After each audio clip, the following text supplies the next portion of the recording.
Welcome back to St. Lawrence. As you could just see the image over my shoulder here of the Eucharist. And of course, we're in the midst of our Year of the Eucharist videos.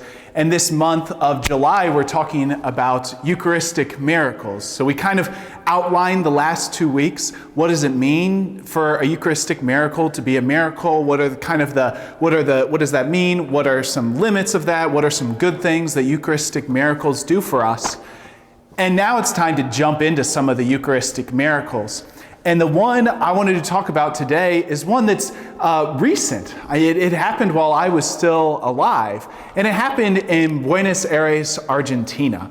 And so in the years 1992, 94, and 96, there was a series of Eucharistic miracles that happened in the same parish. And basically what had happened was, and it happened kind of on multiple occasions. So at one of the miracles, there was a notice that on the altar, on the linens, a piece of the Eucharist had just kind of fallen. And so that was placed in a vessel of water in the tabernacle to let the host dissolve. Something similar happened in 1996. There was a retreat happening in the parish. A religious sister was distributing communion and somebody dropped a host. Sister picked it up. And as she looked at the host, it began to bleed. It began to show some blood. And the same thing happened with the host in the tabernacle. They went back 8 days later to see if it had dissolved. And the whole vessel, the glass bowl that it was in, had begun to have specks of red. And of course, they didn't know what had happened. They didn't know exactly what to do.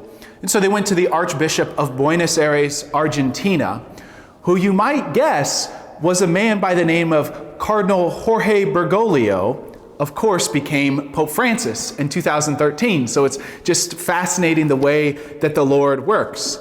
And as the Church does with so many miraculous things, patience and prudence. Right? You don't want anything to get called a miracle that we turn out is not. So there was some patience. So from 96 to 1999, they didn't do a whole lot. They didn't do much of anything until this scientist came forward in 99 and said he would do all of these tests at his own expense. And so he consults with another doctor in Buenos Aires.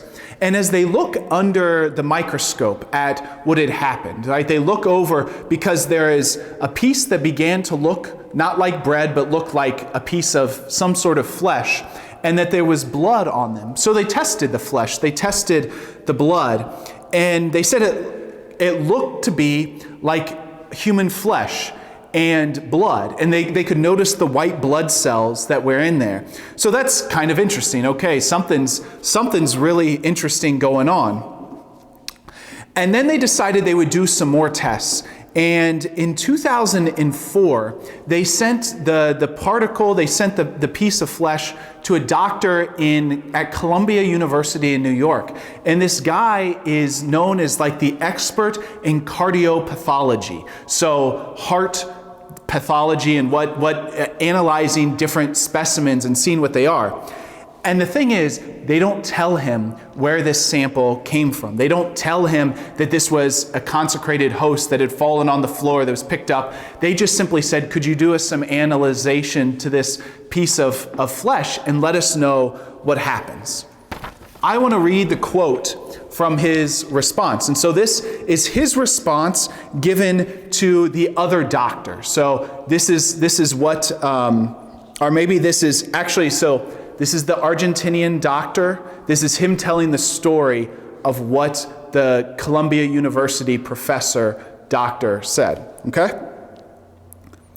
The sample you brought me is heart muscle of the myocardium. To be precise, it is the left ventricle. And he confirmed that my patient had suffered greatly. Then I asked him, Doctor, why has my patient suffered greatly? He answered me, because your patient has some thrombi. At certain moments, he could not breathe. Oxygen did not reach him. He labored and suffered much because every breath was painful.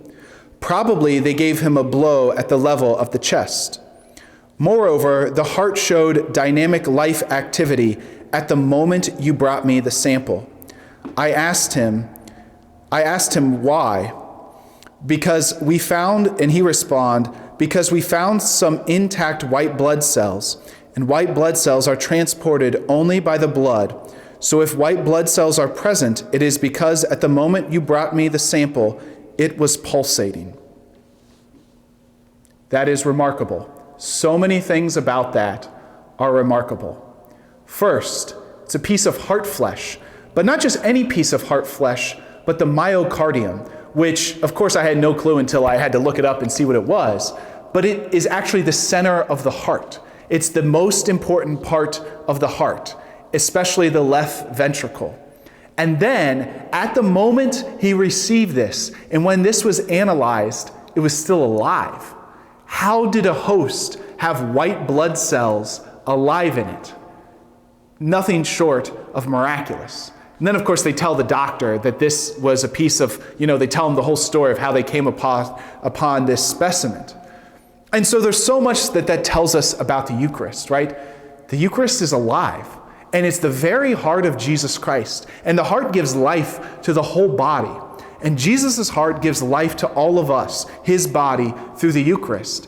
And it's alive, right? It's still giving us life.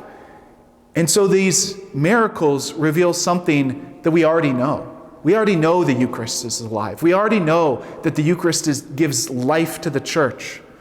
But we realize it in an even greater way through these miraculous occurrences. So we thank God for the gift of this miracle in Buenos Aires, Argentina, where you could see that the Eucharist had physically become the flesh of Jesus Christ. And we thank you for the gift of scientists and doctors who could confirm such an incredible miracle. And we thank God again for this gift of the Holy Eucharist, that it gives life to us, and to recognize that his every Eucharist that we receive, every time we receive the Eucharist, whether we realize it or not, he's giving us his life. He's giving us the greatest gift of the life of his sacred heart.